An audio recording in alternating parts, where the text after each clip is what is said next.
We're not going to replay that intro again. Just kidding, everybody. Hey, everyone. Welcome to another episode of the Justice Revolution. I am your host, James the Patriot. Today is May the 19th in the year of our Lord, 2023. Happy Friday to everybody. I have with me my ever so faithful co-host, Justice. Say hello, Justice. Hi, everyone. And we are still missing in action Erica. She is still up to her neck in this real estate purchase of hers. It's been a big move. So we're going to excuse Erica again. And we were hoping to have our fill-in host, Crash, join us. I'm not sure if she's going to be able to join us, but we will see. But we do have with us, we have a guest. We have Bernadette is on with us. Say hello, Bernadette. Hello, everyone. So I asked Bernadette to come on. We're going to talk about some interesting things, and I'll let her tell her story here in a second. But before we get to that, let's talk about a few other things. What's new, Justice? What's new in your world? What's been happening? It's thawed out. Yeah, are you unburied? I'm unburied, and I'm out cleaning my yard and getting sunshine and planting things in the garden, and good. It's glorious. Oh, good. That is good. Yeah. That is good. Yeah, I know that it's been here in Utah. It's been crazy. The sun has come out, which is nice. Finally, spring has sprung. It's about time. But with that, we have a lot of runoff, and so our rivers are flooding in a number of areas. We have some folks that are underwater. We've lost some homes in some areas, so it's definitely pretty crazy for sure. Yeah. So animals coming back. You still have your moose friend joining you? She's gone now. She only stays in the winter. So okay. She went off to do her summer thing. I don't know if she'll have a baby this year, but I'll keep you posted if I see her again. Awesome. Yeah. Awesome. So. Okay. Well, let's just jump into it, shall we? I mean, we oftentimes we get going on these, and it takes us so long to get to the nuts and bolts of it.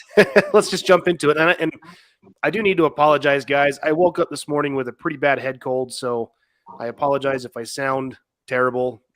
That is the reason why. But a couple things I wanted to address real quick. So in our affidavits chat, there was a post. I want to say it was earlier today. It looks like it was from St. Thomas. He asked a pretty interesting, he or she, I'm going to assume it's a he, asked a question that the local school board has blatantly false statements in its policies, like the superintendent can choose whether or not to accept a medical exemption for immunizations, even though the law guarantees an exemption. He says, in practice, they accept the medical exemptions, but they refuse to correct the policy despite my written attempts to notify them of the error. His question is, can one sue to get a judge to write an order to have them correct statements in their policies that are inconsistent with law? or rights? In other words, does one have standing and a claim upon which relief can be granted? So there's what comes to mind. St. Thomas would be something similar to like what I originally talked with Bernadette about when she reached out to me about her situation. You can actually file a petition for declaratory judgment where you have a controversy in that you're seeking the court's understanding of duties and rights according to the written law, or in this case, the written policy. So if you're seeking to have them get their policies in line with the law, you could file a petition for a declaratory judgment and ask the court to require them to do that. It just does seem a little bit of a roundabout way to do that. I think you're better off to just stand your ground like you have been. I mean, if the law says what it is, and if they can give you those exemptions, there's no point in really expending the money to go to court. I mean, that's just my personal opinion on that. So, but that's what I would do there. So I don't know if that answers the question. I hope not. I hope it does. If not, let us know in the chat, and we'll do a better job of addressing that. So, but anyway, with that, let's get to our guest for today. So the name of today's show was, and just now I got to go back to it because I can't even remember what the name of our show is. Legislative Petition to Repeal an Unconstitutional Law. So the way that this show came about was Bernadette and I have been friends for a number of years now. Since 2020, Bernadette, has it been? Yeah, I believe so. Yeah, so Bernadette and I met in one of these law groups that I was, teaching at, and became good friends. And she reached out to me a little while ago, but this poor woman has some history that I would like her to share, if she's okay with sharing, with the state infringing on her rights. I don't know how much detail you want to go into, but you know what I'm referring to, right?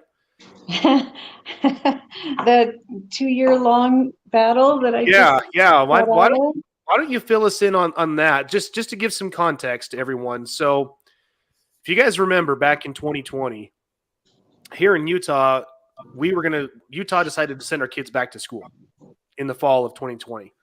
Some states chose not to. Utah says, no, we're going to have kids go to school. Well, they had all these ridiculous restrictions. You guys know I'm not going to go down that road because I don't want to get banned.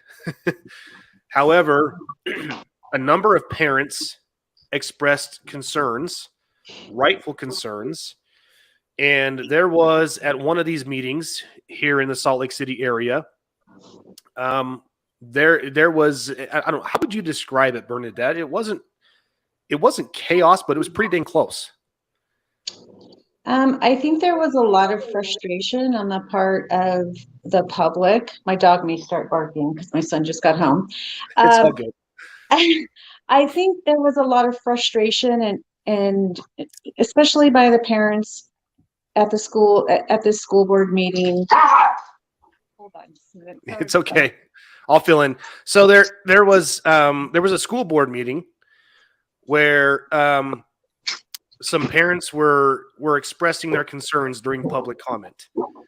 Some of the parents, and I'm not going to name names, but some of those parents really went over the top. Was that what you would say, Bernadette?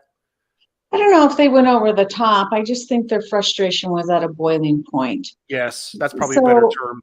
Yeah, and a lot of the frustration was regarding the masks, and yes, even though the mask was was not on the agenda, they do say you can speak about whatever you want to speak about. The process that Granite uses, they only allow 3 individuals to speak. At the time, 2 of those individuals were a teacher and the former executive director of I can't even remember right now. Not the health department, but they were basically planted by the school district, weren't they? Yeah, they were representing the school district, in my opinion. Well, I think it's pretty apparent to anybody who watched that. That was the case. Yeah, and then they had a senator speak. So they, in my opinion, broke their own rules by only saying you had to sign up previously. So I think that is the tipping point that pushed some parents beyond their ability to sit in their seats. Yeah. I was involved after the fact when the meeting was adjourned. I then went forward. Yeah. I'm not going to go any further about that, but it was a long battle because we ended up being used as an example, and it took us almost 2 years to resolve the issue. My charges were dismissed. A couple of parents took a plea deal, but overall, I think the abuse of the system that was used against us is extremely concerning. Would you say it was an eye-opening experience for you? Yeah, I thought I was involved Yeah. until that happened, and I really started being involved. You notice things when you really start getting involved. When your eyes are open and you start seeing things, you can't unsee and you can't not act. And so that's where I just decided, okay, I've got to be more involved. Got to be more involved in the process. Well, you're not the only one. There were parents across this country that felt the same way, did the same thing. A number of those parents were made examples of in the wrong way. So, I mean, we if there was anything that the last couple of years has done, it has opened our eyes to the tyranny that we are living under today. If people think that, oh, I'm so grateful to live in the United States of America, the freest country on the planet, to a point, that's true. But if you realize the little things, the little tyrannies that we deal with day in and day out. I mean, I'll give you a good example. I was watching a video earlier today, and I apologize. I don't know this man's name to give him credit. But there was a gentleman who posted a video on TikTok, and he had on one side, he had a firearm, a handgun, and on the other side, he had papers. And he said, so many of us deal with the little things we're asked to do, like getting licenses and registrations and all these things, because the individual that's asking us to do this is generally holding one of these. Yes. And he said, to his point, he says, you guys, if we learn the power of the pen, which is what I'm trying to teach, which is what we do here, if you learn the power of the pen, you will never, ever fear the firearm again or being threatened with tyranny because somebody is standing there telling you, you must have this, and they happen to be carrying a firearm with them, right? So it was eye-opening. It was interesting to see how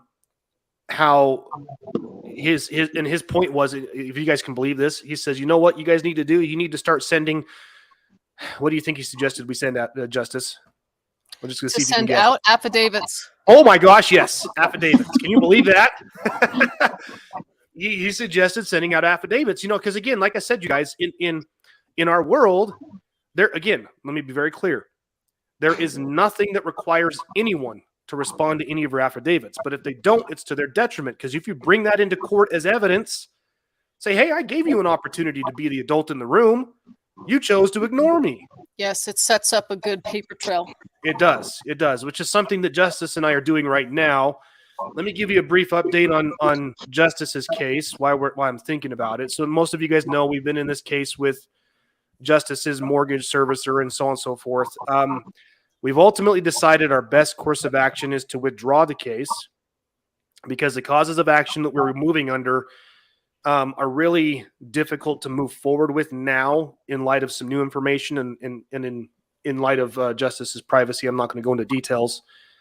But it does not mean that we don't have a situation where we can go after these people for civil RICO, which is what we're setting them up for now, utilizing qualified written requests and, again, that administrative process. So that's the process we're going through with there. But going back to Bernadette's situation, she knows firsthand the tyranny of government officials, and I use that term loosely. Okay, let me use this term loosely because oftentimes the individuals that are that are infringing upon our rights are generally people that we didn't elect. So case in point, let's get to where we are today. So Bernadette, you reached out to me. How long ago was that? A couple weeks? A couple weeks ago now. We're middle of May. Yeah, so it's been right around the beginning of May. Yeah, it was right around the first part of May. Yeah. Yeah, end of April, first part of May. I reached out to you because I'm a real estate, well, I can't say that now. My license has expired. Prior to April 30th, I was a real estate agent. Okay. When I went to go renew my license, there was a prompt that came up that said, in order for me to move forward, I had to consent to the wrap back enrollment. Can you just real quick? Can you explain what that is for anybody who doesn't know what that is? Yeah. Well, the wrap back employment or enrollment is basically part of the FBI's national database. So it's the next generation identification wrap back system where they take, and there's two ways you can be entered: criminally and non-criminal, or on the civil side. Can you spell that? I'm not sure exactly how you're saying that for everyone. RAP, R-A-P. RAP, as in rap sheet, Okay. R-A-P. I wasn't sure if it was R-A-C-K, R-A-T. Okay. Yeah, RAP is in wrap back system. Gotcha. Yep. So it's the enrollment process that we as real estate agents, brokers, and associate brokers have to go through in order to renew our license. We are forced to give consent, otherwise they will not renew our license. And when I say forced consent, it's to allow them to take my personal information and fingerprints, and notice language here, may be retained for ongoing monitoring and comparison against future submissions to the state, regional, or federal database and latent fingerprint inquiries. So when you look at the wrap back system criteria, it speaks to active, ongoing monitoring of your prints as long as you're in the system. Unbelievable. Which I thought, how can this be right? This doesn't seem right to me. So reluctant, I'm like a reluctant participant, as far as never wanted to be out front, in front of the camera. I didn't want any of that. I'd rather just be reading and researching.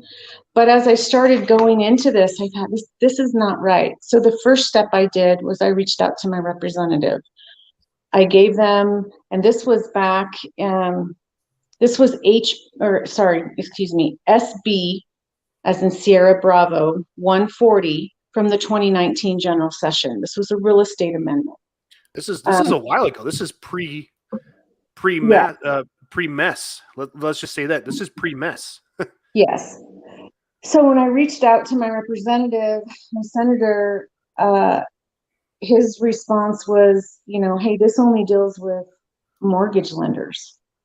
And I was like, well, no, it doesn't, because he asked me if I was a mortgage lender. I said, no, it doesn't. It deals with agents, brokers, and associate brokers. So I understand that you may not have read the whole thing, but it does affect me.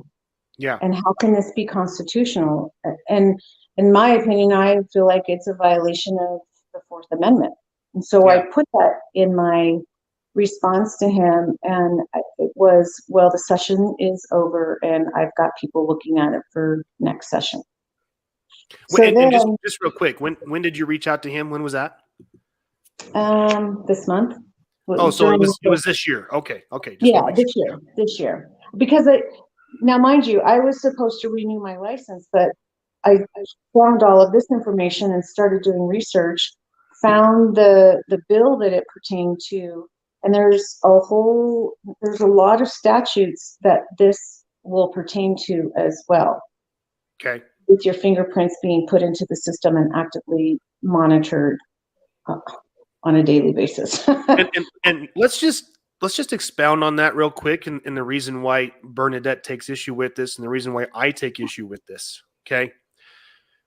So in a previous life, I was a real estate agent as well. I think I shared that with you, Bernadette. And prior to getting my license, one of the requirements was you had to submit to a background check. Now that makes sense, right? We can't have criminals who could be in close contact with people, and presents an easy opportunity if you're continuing that trade of being a criminal.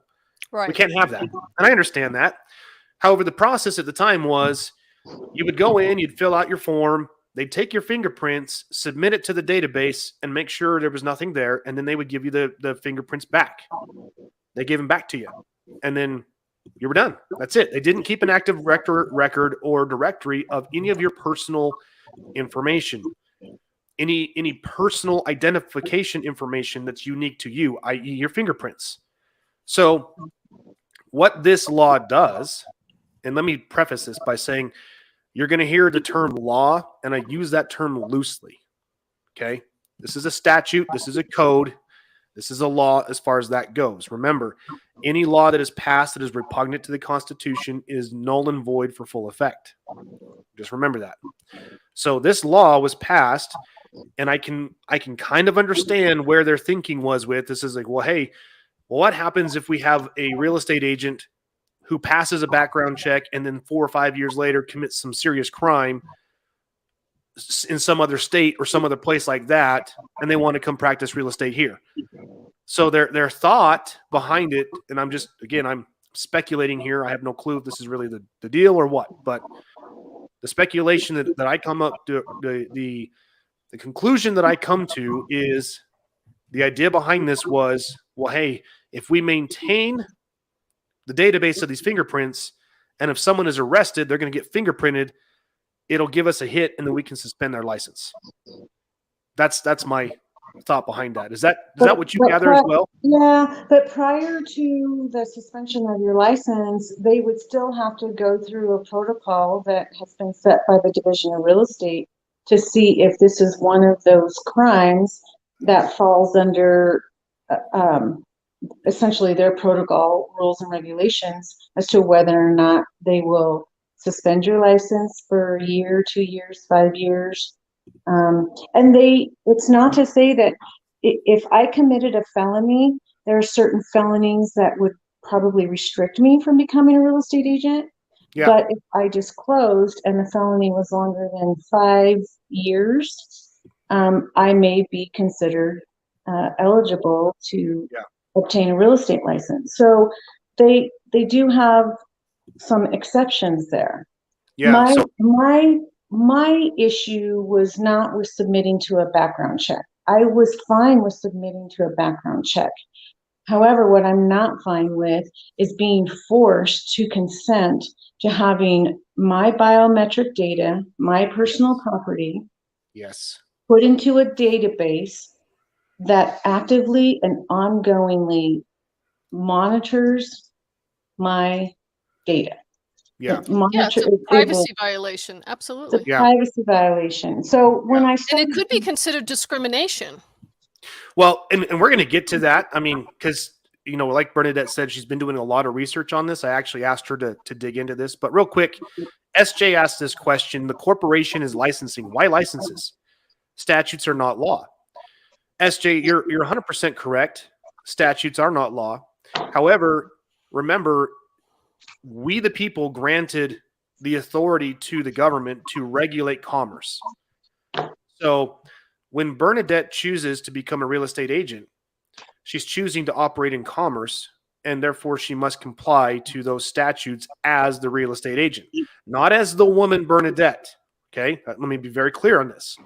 Remember, there's a difference between a human being and a natural person. We talked about this before last week in our episode with Alphonse. Natural persons have rights ascribed to them.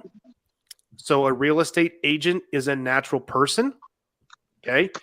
That's why. So in order to comply with those applicable laws in her capacity as a real estate agent, this is what's required. Now, what the government has done is they have now crossed the threshold from the natural person, and they're now infringing on her God-given rights as the woman. That's where you need to stop and draw the line. So Sorry, Bernadette, I cut you off. No, that's totally fine. Again, it's the handing over, and that was the other thing. This is not consent. It is not consent if I'm being forced. It's not voluntary. It would be kind of like, the only thing that I can equate it to that would make sense for a lot of people is having somebody say, if you do not have sex with me, I will not give you a ride home. And you're 150 miles from your home. Mm-hmm. Is that consent? No, that's forced consent. That's forced coercion. consent.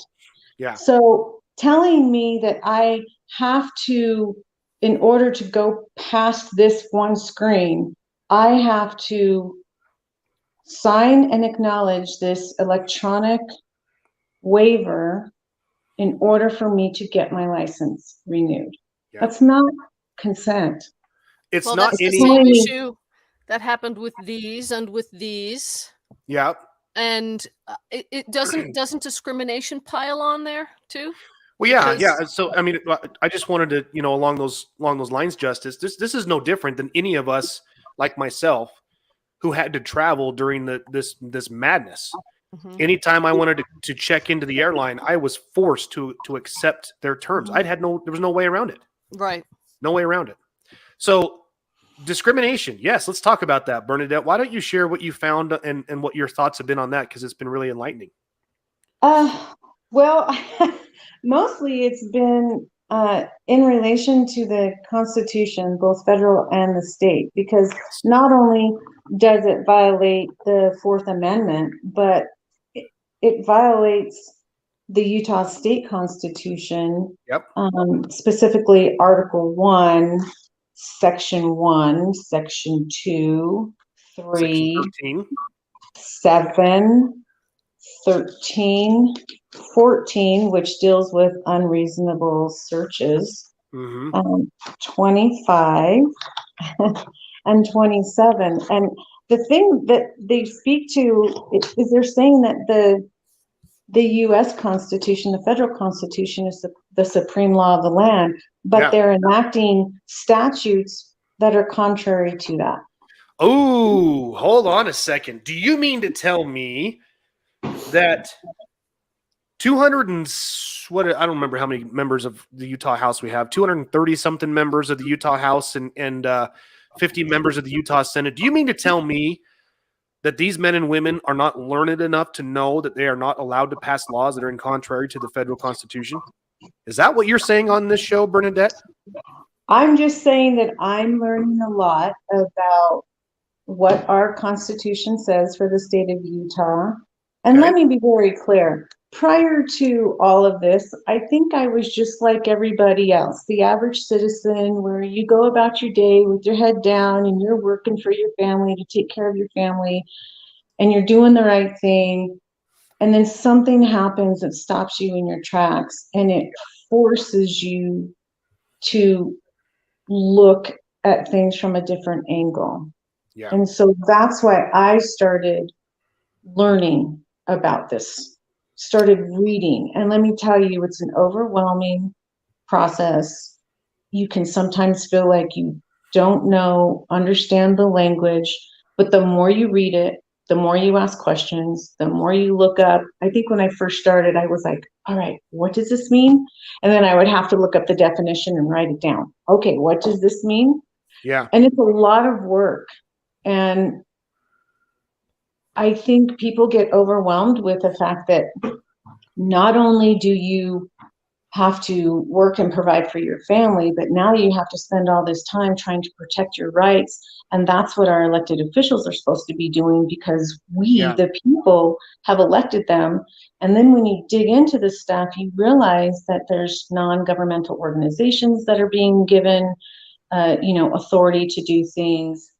You start learning more and more about the Patriot Act and some of the U.S. codes that deal with things like this, and you realize that incrementally your rights have been stripped away from you right underneath your nose because you've been busy living your life, trusting those elected officials to take care of those things that are American, freedom. Yeah. Well, I mean, I think you're just like every other warm-blooded American who just goes along to get along. I mean, that's Until I you think, can't. yeah, I Until think you can't. I think the majority of us were in that. Actually, I shouldn't say darn near all of us were in that boat up until a couple of years ago, until things really hit the fan and people started opening, myself included. I thought I knew my rights, but I really didn't. Not until I actually go, okay, it never even occurred to me that I had this right. So one of those rights we're going to talk about today is petitioning the legislature. I never even knew about this. This was never taught to me in school. No one has ever said anything about this, how we do it, what the process is like. It's like you've always been told that if you have a legal problem, you go find a lawyer and get them to write a lawsuit and you go to the courts. That's what we've all been told, right? Yeah, pay a lot of money. So when Bernadette reached out to me a couple of weeks ago, we started talking and I said, well, there's a couple things we could do. The first thought that came to mind was file a petition for declaratory judgment and seeking an injunction. The ultimate reason why I think that's not the best approach is you're hard pressed to get any court, any judge in this state to side with you. Because remember, this is all part of, what evil organization has its tentacles in everything within our government? What's that organization, Justice? The IRS. Oh, well, that's one of them. That's not the one I'm talking about. I know. Starts with a B. The Bar Association. Oh, the bar. Oh, yeah. Right? They have their tentacles into everything because they make it sure you want to practice law, you got to be a member of our association. Well, that's not a state organization. Completely. It's unconstitutional. Yeah. And again, we can have a discussion about that for another day. So,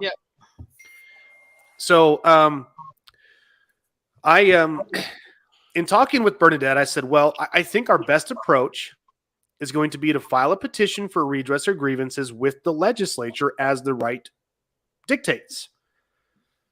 And afterward, if we don't get what you're looking for at that level, then you can go to the courts and you can say, hey, courts, I followed the process as the law, in this case, the natural law requires. I went to my elected officials. I presented my redress for grievances. They shot me down. I need you to step in and interpret what's going on here. Is this constitutional? Is this unconstitutional? Here's why I feel it is. Okay. So I sent over to Bernadette a sample, one that I had found, and had her started to write it up. So we're going to go over that. I'm going to share my screen here, and we'll go over what we came up with. Here's an interesting sidebar. That's interesting. Maybe it's a state-by-state thing, Artie. Oh, that's interesting. Yeah, there are a number of states that don't require membership with a bar association. I know New Jersey is one of them. I don't remember the others. There are a couple of states that do not require that. So, and by the way, I apologize. I needed to read that out loud for those of you listening to the podcast. It says, Artie says, which bar association? New Jersey doesn't require membership with the private bar association. You only need to have graduated from an accredited law school and passed the exam. So yeah, there are some states that are like that you don't need to have membership with the bar association. Unfortunately, Utah's not one of them. So, and James, just to go back to prior to we do this, speaking about this, the petition for redress of grievances is actually in Article 1, Declaration of Rights, Section 1 of the Utah State Constitution, where it does say that we have the right to petition for redress of grievances. Yes, and that same right is enumerated in the First Amendment to the federal Constitution. So what does that mean exactly? What we've all been led to believe, that the right to petition for a redress of grievances is to file a lawsuit, right? Mm-hmm. Isn't that what everybody's taught us? Yes. And I've, even myself naively have included that language in lawsuits that I've written. So what is that? What does this actually mean? Well, where I've been educated, when I've been on broadcasts with Kirk Pendergrass and others, that have really dove into the Constitution and the natural law, God's law, doesn't it just make sense that if we've got an issue with something that the legislature did that are supposed to be our elected representatives, doesn't it make sense that we take that issue before them? Mm-hmm. Doesn't it? Absolutely. So we're going to talk about what that process looks like. And it's really not as hard as we may think it is. You know, and we'll go through this here in detail. Were you going to say something, Justice? I was going to say you can see how the construct is organized and created and orchestrated to keep us in a state of confusion. Yeah, Absolutely It makes it difficult, agree. you know. It just makes it difficult. Like, you know, James knows I have no qualms about saying how much I struggle understanding this stuff, where some people it comes very easy to, but every time you turn around, you know, something can be used where you thought it couldn't be used. yes. And these things keep becoming uncovered. They've buried the simplicity of it. So Yeah. Well, So- and I can say when he sent me that sample, I started reading it and I thought, oh my gosh, I don't know.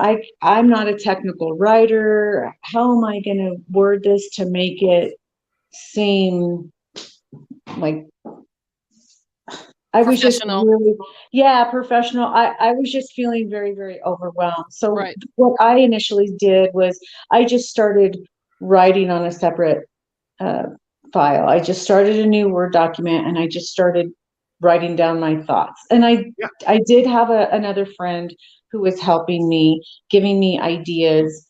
So thank you very much. Because sometimes you can look at stuff and then it takes you down a rabbit hole because you just start asking questions. Mm-hmm. So I just started typing everything down, and then I went back and started transferring my thoughts into the sample document. Yeah, So, it's really no different than writing a letter, a professional letter, saying, "Hey, here's my concern. Here's the problem I have, and here's what I would like done." That's really all it is. So if you notice this petition, for those of you who are watching, I have it up on the screen. For those of you who listen to us on podcasts, I'll read this. And then just so everyone knows, I will save this copy in our Affidavits 101 group. You're more than welcome to take this, download this, use it to your own benefit. Because I really hope you do. Because I think if more and more of us start petitioning our legislatures, our state legislatures, for redresses of grievances, I think we're going to see more changes in the way we want those changes to be done. So if I skip Go ahead. ahead, what is the conclusion of doing this? What's the outcome we're looking for? So it's no different than, and I'll back up a little bit by saying, what have we noticed at the federal level recently? I can tell you what I've noticed. I've noticed there have been a lot of committee hearings. Have you guys noticed that? Have you noticed what the House regarding Judiciary the Committee has FBI? been doing? Exactly. Have you noticed what the House Judiciary Committee has been doing? I believe that's chaired by Representative Jim Jordan from Ohio. Mm-hmm. Have you noticed what they've been doing? They have been opening investigations. So is that something that they can do constitutionally? Absolutely it is. Because we the people have given them that power to open up investigations, right? Because again, if there are individuals who are natural persons, right, they have those titles ascribed to them, and they're taking advantage of the system, does that legislative body have authority to initiate an investigation and potentially process criminal referrals? Well, that's what we've employed them to do. Exactly. So this process, sending a petition to the legislature, is no different than what they are doing now, except the difference is they've initiated these proceedings. So the House Judiciary Committee, chaired by Jim Jordan, he's actually said, "Hey, we're going to start an investigation. We're going to look into all of this stuff. These are things that my constituents have asked me to do." Now, he may have gotten a petition like this, or maybe he didn't get a petition like this. Maybe he got letters or phone calls from his constituents asking him to do that. That's possible. But what I'm saying is that process that you guys see, like when you flip on, what is that? C-SPAN that nobody ever watches because it's boring, right? I don't look on C-SPAN And that's all they do is they air legislative committees hearings. Like they'll do like Senate confirmation hearings where they're confirming justices to the courts. Yeah, they're supposed to. I believe it. All that's supposed to be available to it's public. the Yes, public, right? It's public knowledge. So this process is no different than that, except instead of being initiated by one of the representatives, we are initiating this because, again, what does Article 1, Section 2 of the Utah Constitution say, Bernadette? You were just looking at that. Oh, let me grab it. Article 1, Section 2, all political power inherent in the people, and all free governments are founded on their authority for the equal protection and benefit, and they have the right to alter or reform their government as the public welfare may require. Okay. So that is a right that we, the people of this state of Utah, which all three of us happen to live in. Now, for those of you who are listening to us outside this state, look up your state's constitution. You're going to find something very similar to that. So what this process looks like is this petition is really no different than actual lawsuit. Your lawsuit's going to follow the same outline. You're going to have a title heading. You're going to have the parties involved. You're going to have an introduction. You have a statement of facts, and then you're going to have a prayer for relief. So in this case here, the title heading is actually done in this font up here where it says Petition to the Utah State Legislature for a redress of grievances. This is just the diploma font. So this is the same font that they print on high school diplomas, college diplomas. It's just a fancy term. It makes it look fancy, right? But you'll notice legislation that comes from federal Congress and even your state's Congress, when it's printed in this font. So the title is Petition to the Utah State Legislature for redress of grievances. Immediate relief demanded, not requested, demanded before May 31st, 2023. The next line says, to the Utah Secretary of the Senate and Clerk of the House of Representatives and all concerned men and women of goodwill. So now we get to the introduction. We're going to give them an idea. Why are we here? Okay. This is what it says. Comes now Ms. Bernadette, a citizen and lawful voter in Utah, on her behalf and on behalf of all others similarly situated, and does hereby petition the state's political branch, the Utah Senate, and Utah House of Representatives, pursuant to Article 1, Section 1 of the Utah Constitution, which provides citizens the right to petition their government for redress of grievances, and respectfully states as follows. Pretty simple, right? Now, I cleaned this up a little bit. I'm sure you noticed that, Bernadette, from what you sent me. But it doesn't need to be complicated, and you don't have to be overly wordy or written according to legalese. You don't. Okay, the whole purpose of this was we need to get our grievances in front of our representatives, and this is how we do that. So, moving on to the next section. Now we're going to get into the statement of facts, and there's a few different things here, and I've chosen to follow this, the wherefore, because if you will notice, a lot of the executive orders that are signed by not only the president, but also the governors of each state, this is how they're outlined, where it says, wherefore, wherefore, wherefore, and it'll say now, therefore, and we'll get to that here in a second. So under the statement of facts, the first paragraph says, wherefore, the Utah State Constitution, Article 1, Declaration of Rights enumerates the rights of all people to protect property, protest against wrongs, and petition for redress of grievances, and wherefore, on March 26, 2019, Utah Governor Spencer Cox signed Senate Bill 140, Real Estate Amendments, which, as of January 1st, 2020, requires a background check for certain licenses to include ongoing monitoring through the Federal Bureau of Investigation's Next Generation Wrap-Back System Service, CSB 140, attached as Exhibit 1. Okay, so you're going to attach that as an exhibit. And wherefore the storing of fingerprints into the FBI's wrapback system through this statute is done through forced consent under duress of having their license revoked, and therefore cannot be considered voluntary. A human being cannot give consent when there is a threat of having something taken away from them. And by the way, anything wrong so far? No. I mean, this is just right. Okay. And wherefore equality under the law is not equally applied under this statute. Potential homebuyers are not required to submit fingerprints and put into the system prior to entering into a private residence that is listed for sale.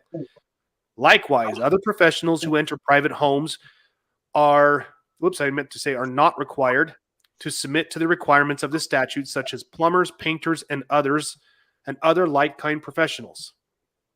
Okay, so again, there must be equality under the law. For a law to be constitutional, it must apply to everyone equally.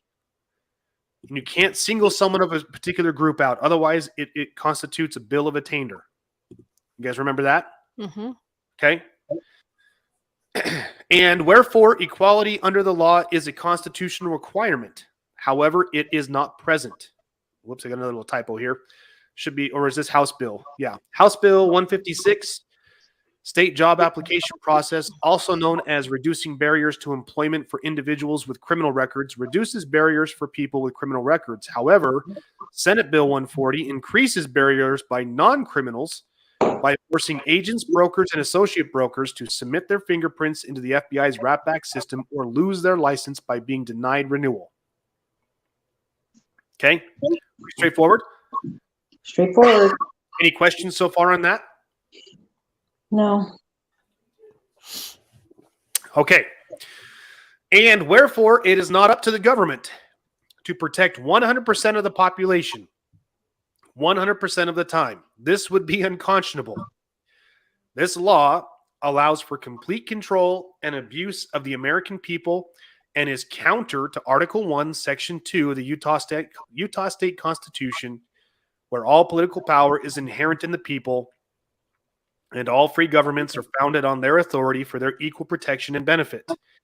And they have a right to alter a foreign government as public welfare may require. We just read that. And wherefore the Constitution of the United States is the supreme law of the United States of America.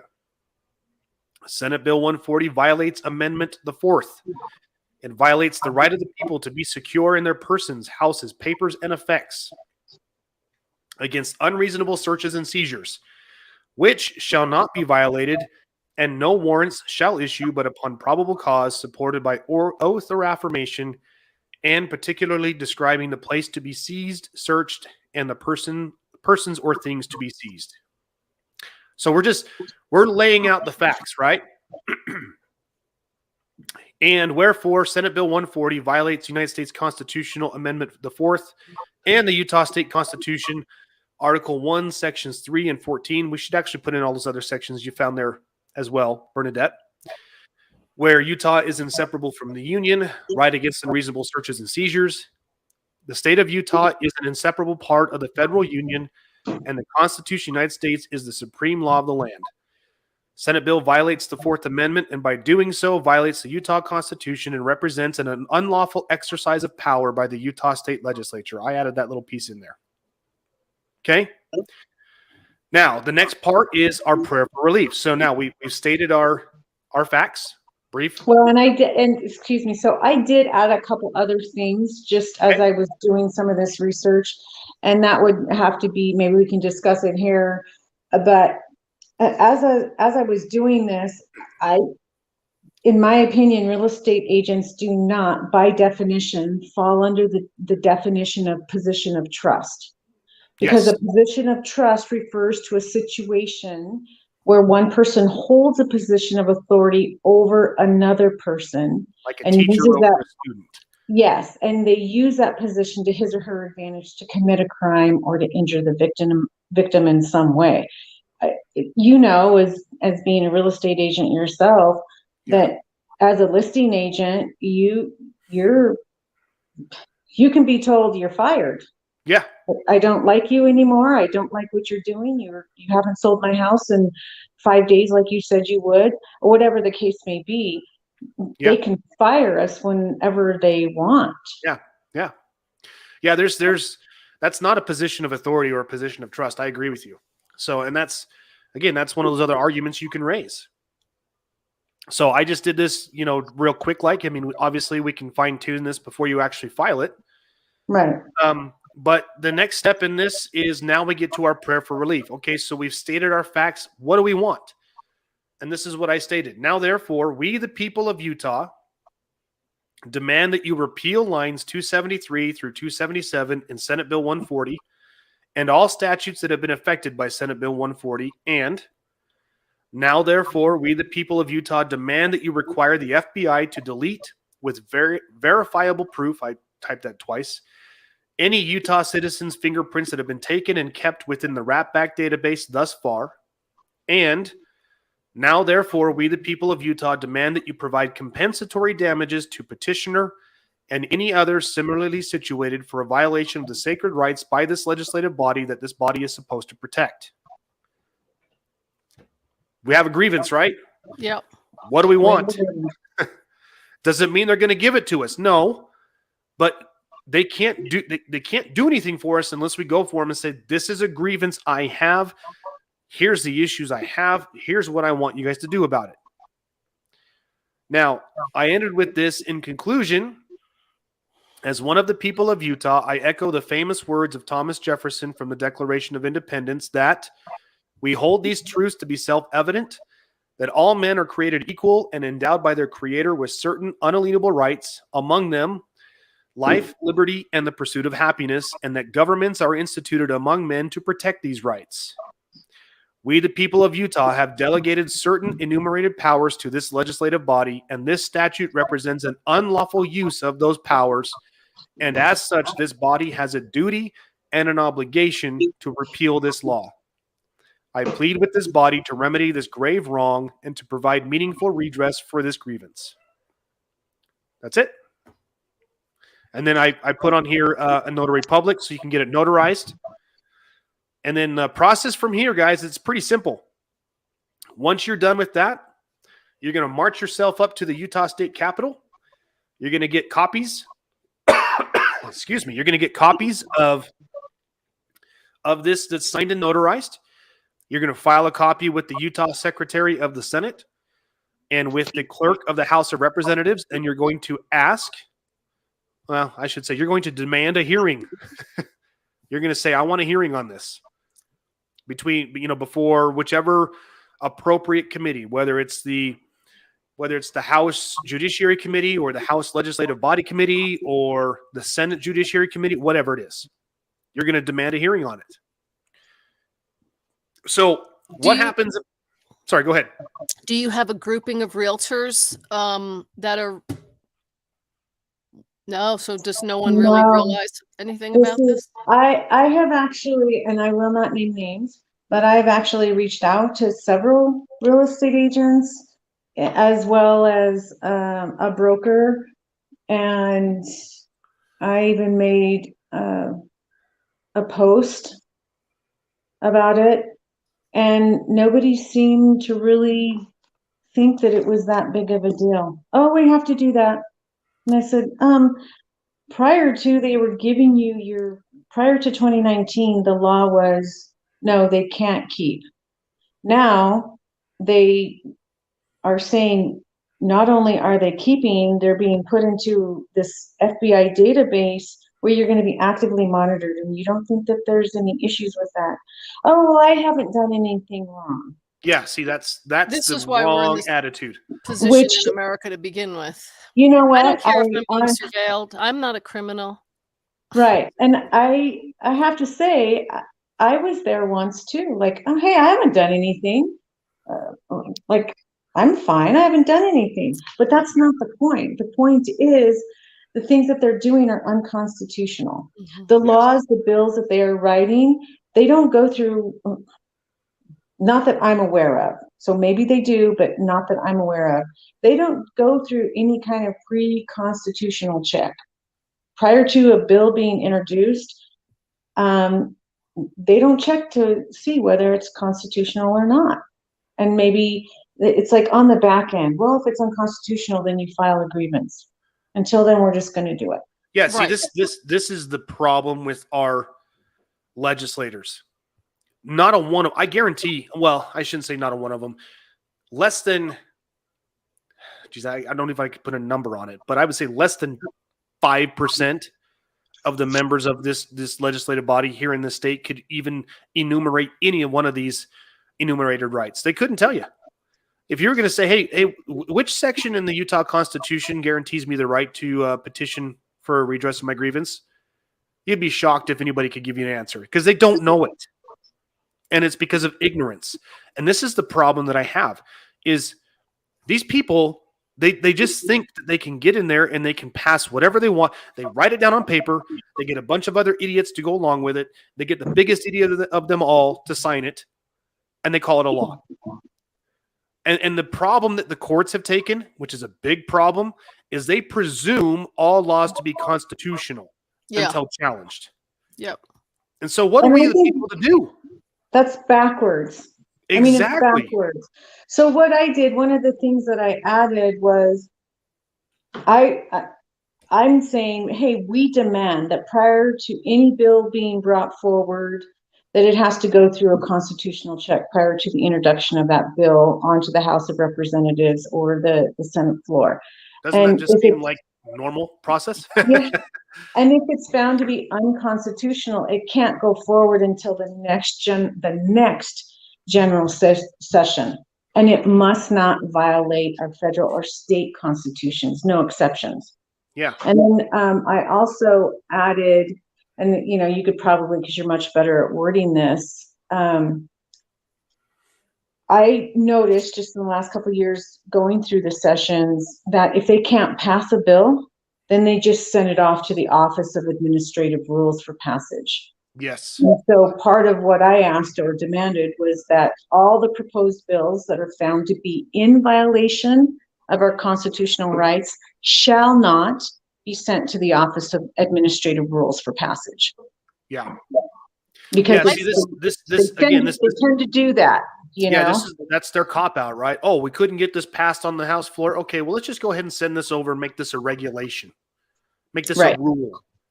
And then there's a word for that, you guys. It's called color of law. I thought we the people were supposed to have a say on that, or is that just amendments to the Constitution during voting? No, we the people have a say. Again, Article 1, Section 2, all political power is inherent in the people. That's what I thought. I thought a law wasn't Everything the supposed state to pass unless we okayed it publicly somehow. Well, so what happens is they hold these committee hearings, right? So somebody writes down something on a piece of paper and they want to pass it into a law. So it's a bill. It goes to a legislative committee hearing first, where public is allowed to give their comment. I'm here to tell you, I've been to those meetings. Those idiots that are sitting around the table, they don't care what your comments are. Yeah. They're passing it anyway. So again, I go back to the question, what are we the people to do? If they pass these things and if the courts presume that all laws are constitutional until challenged, what are we the people to do? Well, this is what we do. We get this on for a hearing. We get in front of the legislative body. And every single person has standing to go in front of that legislative committee and say, hey, I'm not a real estate agent. That's not a profession I choose, but this law is unconstitutional. And here's why. You cannot apply it towards men and women this way. You want to apply this to a real estate agent, be my guest, but how are you going to get around that sticky little term of there's a man or a woman behind that title whose rights cannot be violated? So how do you propose to handle that little nugget there for me, Mr. Legislature or Mrs. Legislature? So when we take this petition before the legislature, now they're going to have themselves a problem. They're going to go, oh, crap. The sheep are starting to wake up. Because I don't know the last time we've ever had an a hearing of some type of a judiciary committee or legislative committee where a citizen of the state brought forth a petition for redress of grievances. I don't know what's ever happened, at least in my lifetime. I don't know if you guys have ever seen that. No, but I've got one in mind we can follow up with. Oh, gosh, we could spend years going You through know which one Utah. I'm talking about. I do. We could spend years going through Utah layouts. So, Well, and James, I just wanted to, and I will send this to you as well, but we found this. It's the FBI's Privacy Impact Assessment for the Next Generation Identification Wrapback Service. So, oh, wow. Okay, yeah. I'll definitely send this to you. But there's a lot of, when you look at it, there's a lot of information that they're going to be taking. They say that, well, I can just have you read it, but there is, in my mind, some contradictions about what they can do. Now, going back to that enrollment thing, the enrollment page that I would have to go through, or remember where I said the fingerprints may be retained. Mm-hmm. When you look at what actually is going to occur, participation in the wrapback service for non-criminal justice purposes requires the retention of civil fingerprints submitted for criminal history background checks. The fingerprints enrolled in the wrapback service are continuously searched by and against criminal, including latent and non-criminal justice fingerprints subsequently submitted to NGI. So they're going to be actively monitoring you. And as I started diving into, remember I was talking about all the little rabbit holes you can go down? As I started looking into this, I found articles where it talks about they take that database that's supposed to be separate, criminal and civil, and they put them all into one for ease of use. Yeah. Now, so they're violating even their own practice, their standards that they have put in place. And we all know, because of these committee hearings that are now happening, the FBI does fall under the definition of position of trust, Yes, which they have broken, as we have seen by all of this information coming out, and they weaponize their authority against people. Mm-hmm. Yes. So why would I want my fingerprints in there? Yeah. And it isn't just upon a conviction. You get triggered. There's a trigger for an arrest, a warrant, a conviction. I mean, it should be, if you are convicted, yes, it should trigger something. Maybe there's, they say, hey, John Doe, is he a real estate agent? Is he a broker? Is he, I don't know what the solution is, but I do know it's not this. Yeah. Well, It's not this. This is all part of the, and I don't want to get off on a tangent here because this isn't what this channel is dedicated to, but we need to be diligent, because if we're not careful, we're going to end up here. This is all part of the smart city plan. Have you guys heard about state? Right? You guys have heard about that? You guys know what SMART stands for? You guys ever hear that? Stupid men. No, it stands for Surveillance, Monitoring, Analysis, Reporting Technology. Right. So they want us to be in a constant state of surveillance where they can take all of our information, just like you said, right? They're constantly monitoring it to see what you're doing on a daily basis. China is already doing this. Well, they already got everyone's fingerprint if you have an iPhone, because people biometrically put their stuff in there. I'm like, we're not doing that. Turn all that stuff off. We're not doing that in my house. You have your face unlocks the phone, right? Yeah. Yeah. I mean, I've noticed. I've even noticed, real quick, not to cut you off, I've noticed recently at the airport that they're now, normally when you go through the TSA line, you got to give them your driver's license. Now they're just scanning your face. Which that is still, but you can opt out. You can. It's an opt-in or opt-out, but they don't present it that way. They present it as if it's mandatory that you have to do that, but you can opt out of that. Yep. Yes. And for now, and X-rays as well. You can opt out of the X-ray. Yeah. Yeah, and they'll tell you if you opt out. Well, it'll just make it a lot longer for you. You just say that's fine. Get there in plenty of time. I'm already here. I'm already in line. I'm already at the front of the queue. So yeah. So you don't want to be the one that causes problems or makes a scene. So you just go along with it anyway. Right, right. So. Or miss your, if you're not there in time. So I had the thought based on something you were saying before, if you don't mind. Shouldn't you add in your redress of grievance that we are also going to compile a database because there are public servants and we would like to have all their fingerprints and biometric data in our public database because we're the ones that hire them and we're the ones that need to know if they're trusted. Now, honestly, I'm not kidding. I think that's a really important thing to add in there because what do you call that again? If it's not equal, Equality under the law. Yeah, No. it's not. Oh, Were they with laws for thee but not for me? Basically, no, bill of attainder, right? Yeah, bill of attainder. Yeah.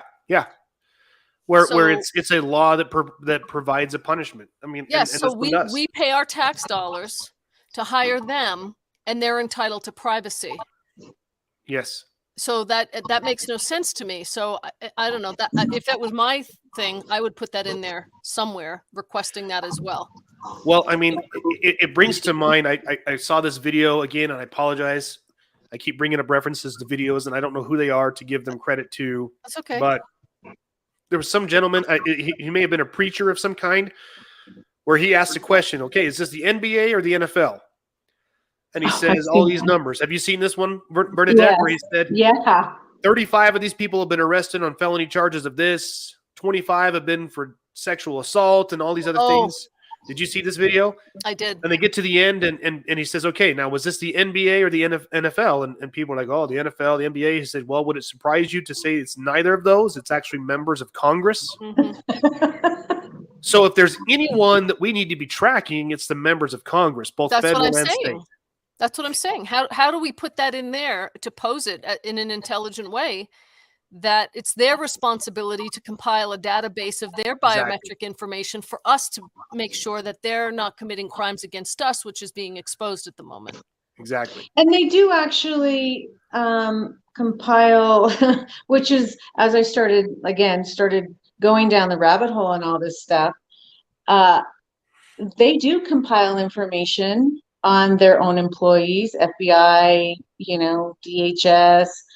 And I don't know if you guys are aware that there was a huge data breach by a 20-year-old hacker.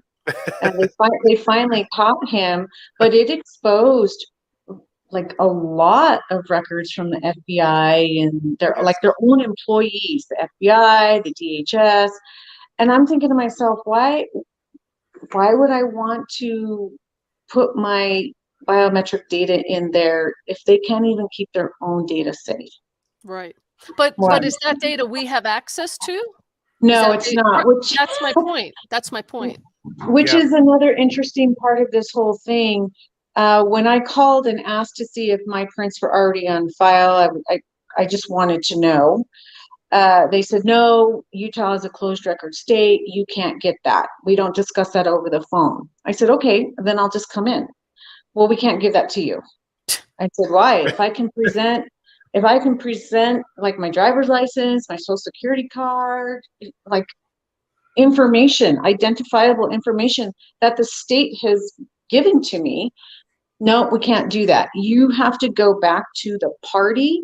So basically the subscriber, in this case, the Division of Real Estate, I would have to go back to that party and request that and I need to dig more into this, but they then would have to request, I think she called it the clone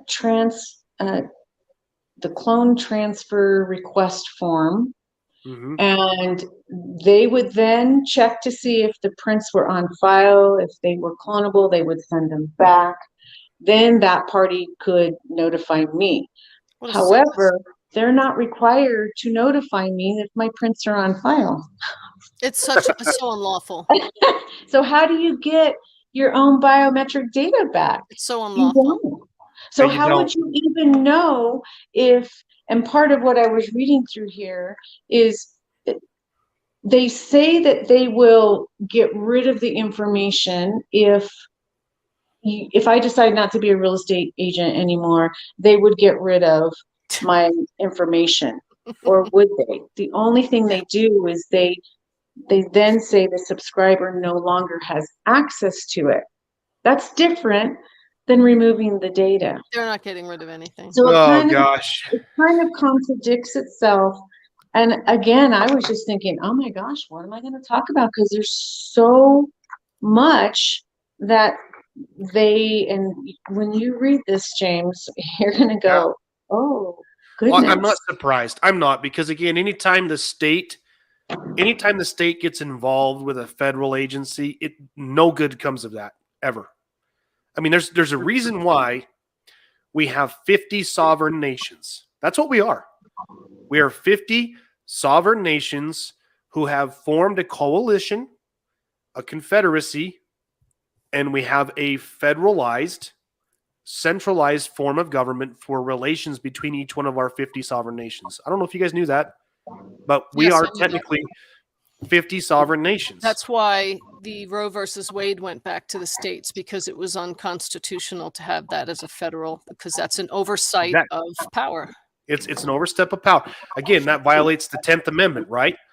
Any rights that are not specifically enumerated here are reserved to the states or to the people, respectively.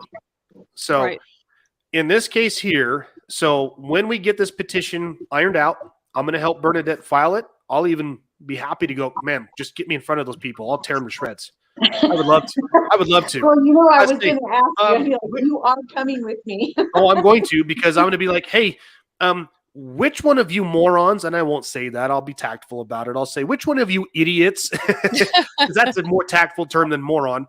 Which one of you thought this would be a good idea? Employees, you can say. By what authority? Can you guys please point in the specific enumerated powers of Article 1, Section 8 of the Federal Constitution and any of the enumerated powers in Utah Constitution, can you please point to which one of those gives you the authority to pass this law? Please, I'll wait. I tell and you, what they will probably refer to are the statutes and not the Constitution. Yeah, and I'm going to sit back and say, I'm sorry, but statutes were passed by this body. This body only gets its power from we the people, so statutes are not the natural law. They're not God's law. The federal Constitution reigns supreme. It is the supreme law of the land. Article 6, Clause 2. So, can you guys please, again, I'll wait. I'm happy to wait. Please, tell me, where did we the people give you this authority? Because here's the thing, and I've said this before, and I'll say it again. If it's not expressly granted to them, they cannot do it. But they act like that auto mechanic that you take your car to, say, I need my tires rotated, and you come back and find out not only are your tires not rotated, but they replaced your tires, replaced your brakes, and changed out your headlights, and now stuck you with a bill for it. And you said, well, you didn't say I couldn't do it. Right. That's not how this works.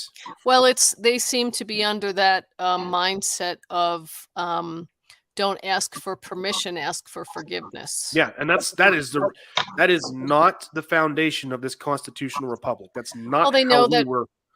We don't know the law, and it's a difficult situation to get into. But people are learning, thanks to you and other channels, and people are waking up and learning. So. Yep. Well, and it does go back to the education system. When you think about it, they don't teach this. They don't want to teach the indoctrination system. Yeah. Yeah, they don't. They don't design. want an informed public. They want workers. Right. This is no different, you guys. This is no different than when King Henry sent out the edict to stop teaching people how to read. Yeah. Because he knew that an educated public was his biggest problem. So Etain asked a good question. Is there a cost to file this in Congress? Etain, I don't know, but I don't see why there would be. We're going to find out. Again, these are our representatives. Technically, there's not supposed to be a cost for us to file anything, from what I've learned. Yes, there technically isn't. But again, these are so many battles, so little time to have them. So we will keep you all informed, because full disclosure, I've never done this process. I've never gone through this. I just have been told from others that have done this, that this is the process to do it. I can tell you right now, there were some gentlemen in Texas that went through this process at a local level in their county government, and they actually got what they were looking for. I don't know the full details of the story, and I'm paraphrasing terribly here, but essentially had something to do with an unlawful where they confiscated their children under the guise of CPS. So they filed a petition for redress of grievances, and ultimately their kids were given back. And there was a court ordered issue. There was a court issued an order demanding that the CPS agents not go anywhere with I want to say 2 miles of their property, something like that. So CPS needs to go away. No, that's a story for another day. So we don't have that much time. But Bernadette, thank you for coming on. I hope this was eye-opening to you, and I really appreciate you sharing your story with us and everybody else. And it has been, and thank you. And all I can say is, for those of you out there that are listening to this, I wasn't sure that I could do this. But the more you read, the more you research, the more you ask questions, the more you have people like James helping you and Justice, you start to feel empowered. And when you have that knowledge, you can't not act. Yeah. You act. And even when it feels overwhelming, and even when you don't think you can do it, just do it. Just do it anyway. What's That's that? The only way you're going to fight for your rights. What's that saying? The pure definition of evil is when good men and women sit around and do nothing. Isn't that true? Yeah. So and Bernadette was, I appreciated her frankness, where she was like, I don't think I can do this. I'm not sure I can do this. And I'm like, hey, you can do this. I'm going to be here to help you with this. But I'm going to ask you to take the first step. I'm going to ask you to put in some work. And she's done that. To her credit, she has. Just like with Justice, right? What I've been helping with Justice, I've asked her to step in and do research and stuff, and she has. So I have no problem. Anybody who reaches out to me and asks for help, I have no problem helping you, but I cannot, nor am I able to do it for you. I'm not in the business of catching fish for people. I'm in the business of teaching them how to fish. And that's a metaphor, as you guys understand, but the whole purpose of this channel, the purpose of what I do, is to educate people, because we've been indoctrinated to think that there's only one way to get to right or wrong. And that's just not true. No. In our constitutional republic, that is just not true. So my hope, my prayer is that we get this out to as many people as possible. So I say this after every episode, and I apologize if I feel like a broken record. Please, please, please like and subscribe to our videos, share our podcasts, hit the thumbs up on whatever platform you're on. We're on so many now, I can't even think of them all. So kudos to Justice. She's really, she is a Wonder Woman when it comes to getting this stuff out. She even got me my shirt. You guys can see. Oh yeah. We have well, let me go back to this right here. So we have an Etsy channel where we have swag. So help us out. That really helps us out. It helps us to do what I want to do, which was, gosh, if I could just do this 100% of my time, I would. I really would. But as you guys know, I have cost family. To maintain the websites and the channels and things. They all charge nowadays. So there's the cost money for always these. goes there. And if somebody needs financial help, that's our hope. Our hope is to be able to have enough money in a fund somewhere to be able to help them. But thanks, Just Me. Smash that like button. That makes me laugh, because my 7-year-old twins are always watching those, those YouTube videos of like gamers playing games. Like, hey guys, smash that like button. So thank you, Just Me. Appreciate that. So with that, everyone, thank you so much. Enjoy your weekend. Bernadette, again, thank you for being on. We appreciate you sharing your wisdom with us. Well, thank you, James, for helping me out with this. Well, you bet. Let's make some waves. One quick thing? Yeah. What popped into my head when you guys were having your closing discussion was, so many people don't really realize we're actually at war again. Yeah. And back in the days of old, like you were saying, how do you get going, do research? Well, when you don't think you can do it, I've learned so much more, not as much as I would have liked, but we all have a different retention capability, right? And we all learn things easily and some not so easily. Yeah. But how do you eat an elephant? One bite at a time.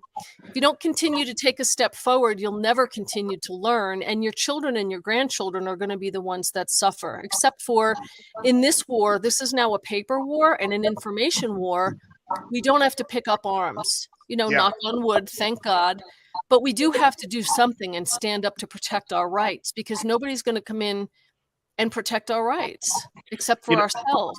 So, that brings to mind a quote from John Quincy Adams, where he said he was speaking to his posterity. He says, "Posterity, you will never know what it has cost my generation to preserve your freedom.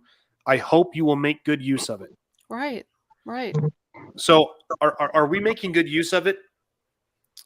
If we just lay down and if we just say, okay, go ahead, just go ahead and take my fingerprints. Go ahead. I need to be able to, and this is why I say God bless you, Bernadette, for being willing to stand up to have this fight.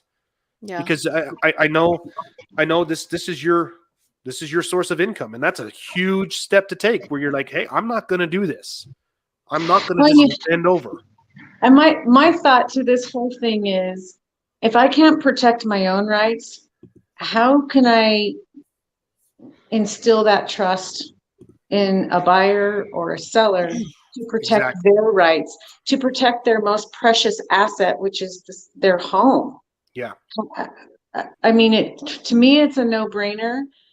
But again, I didn't even have any intention of having this fight until I was told, you have to do this or you don't get that. And it's kind of like quid pro quo in reverse. Mm-hmm. Yep. And I just thought, no, I'm not doing this. Yep. Period. Yep. I'm not. Yep. Which is the slow seeping of tyranny moving in. Yep. Yeah. Yep. But again, it stops here, guys. We're gonna start this, and I'm on a mission to teach people. Let's get this boulder rolling down the hill. Let's start teaching more and more people how to file petitions for redress of grievance. It's not hard. Mm-hmm. You don't need a law degree. You don't need to be technical writer. I mean, again, this is why I put everything that I write out there for you guys to use, to plagiarize. I've said this before. I have no problem if you take one of my documents, change out a couple of things, put your name on it. That's why I do what I do. So take this information, utilize it, go to your state's legislatures. I mean, if there's a particular law or statute or code that has really just been bothering you, I mean, I know of one right now is going to be my next thing. Justice and I have been dealing with this with her home. So I'm going to be going down that road next. So these are the things. This is the way we do it. So let's one step at a time. Let's start filing these petitions for legislative grievances. Let's get these hearings. Let's put these people's money where their mouth is. These are public hearings. They're recorded. We want to get it on the record. Hey, by what authority did you have, or do you think you have, that you could pass this law? Where did you guys come up with this? Whoa, we just wanted to protect the public. Okay, I understand that. That's an admirable thing. But by protecting the public at large, which you can never do 100% of the time, you're now violating 100% of the people's rights. So tell me, how is it that you think two wrongs make a right? That's not how this works. It's not like math where two negatives make a positive. Right. Two wrongs do not make a right. You don't have that authority. So let's get them on the record. Let's get it out there. Let's start making the press shiver a little bit and thinking, oh no, these people are getting smart. We can't start moving them the way we want with subtle hints and things. Let's make this happen. So and don't forget about the simple beginnings, which is if you've been violated somehow, regardless of the magnitude, is get those affidavits and criminal complaints on file. Yep. Just again, get affidavits out there. Start making these people again, because I can tell you. I mean, when I first started doing this process, I had this guy who blatantly violated my rights, and I sent affidavits to him, and didn't even bother filing a lawsuit. And I created an uproar, and he sent the stuff to the county attorney, and the county attorney says, you don't want to mess with this guy. Whatever he's doing, leave him alone. And he did. So I got the outcome I wanted. So, yep. But with that, you guys, we're going to end it there. Again, Bernadette, thank you. Justice, as always, thank you. Appreciate you guys both. Everyone have a great weekend. We will talk to you next week. Take care, everyone. Thank you. Okay. Bye, everyone. Bye, everyone. Thank you.